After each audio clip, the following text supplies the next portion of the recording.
કયા વિસ્તારોમાં કઈ રીતે હવામાન વિભાગ તરફથી આગાહી કરવામાં આવી છે, ક્યાં કેટલો વરસાદ પડવાનો છે અને કયા જિલ્લામાં યલો અને ઓરેન્જ એલર્ટ કરવામાં આવ્યું છે। તો ધોધમાર વરસાદની આગાહી 10 જુલાઈ પંચમહાલ, દાહોદ અને વડોદરામાં કરવામાં આવી છે।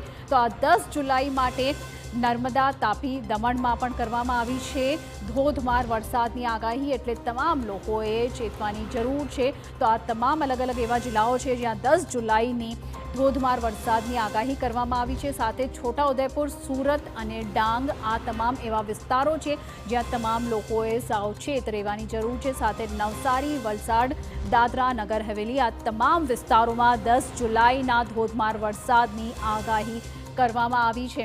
અને સાથે જ 10 જુલાઈના જૂનાગઢ, અમરેલી, ભાવનગર, ગીર સોમનાથ અને દીવમાં પણ ધોધમાર વરસાદની આગાહી કરવામાં આવી છે હવામાન વિભાગ તરફથી। તો આ તમામ જે છે આગાહી કરવામાં આવી છે અને તમામ લોકોએ સાવચેત રહેવાની જરૂર છે।